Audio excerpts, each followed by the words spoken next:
বাংলা সাহিত্য, নাটক আর সিনেমার এক অনন্য নাম হুমায়ূন আহমেদ। আজ সেই কিংবদন্তি কথা সাহিত্যিকের জন্মদিন। ১৯৪৮ সালের এই দিনে নেত্রকোনার মোহনগঞ্জে জন্ম নেয়া এক সাধারণ ছেলেটি হয়ে উঠেছিলেন কোটি পাঠকের প্রিয় লেখক, প্রজন্মের পর প্রজন্মের প্রেরণা।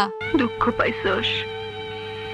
বাংলা সাহিত্যে তিনি যেন এক অব্যর্থ জাদু ছড়িয়েছিলেন, কখনো মিসির আলীর যুক্তির গভীরে, কখনো হিমুর হলুদ পাঞ্জাবির অদ্ভুত জীবন দর্শনে। তার হাতে কলমে যেন অক্ষরে অক্ষরে জন্ম নিত জীবনের হাসি, কান্না, প্রেম আর বেদনা। রসায়নের শিক্ষকতা ছেড়ে তিনি ডুব দিয়েছিলেন লেখালেখির জগতে।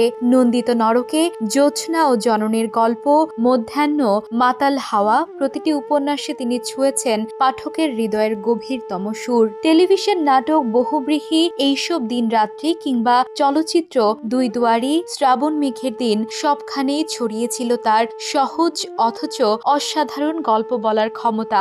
এরপর দেখলাম যে মোটামুটি পথের ফকির হওয়ার পথে চলে গেছে। হুমায়ূন আহমেদের জীবনের অধ্যায়গুলোও ছিল এক নাটকের মতোই টান টান। মুক্তিযুদ্ধের সময় পাকিস্তানি সেনাদের গুলিতে আহত হয়েও তিনি ফিরে আসেন জীবনের মঞ্চে আরো শক্তভাবে। পেয়েছেন ২১শে পদক, বাংলা একাডেমি পুরস্কার সহ অসংখ্য স্বীকৃতি।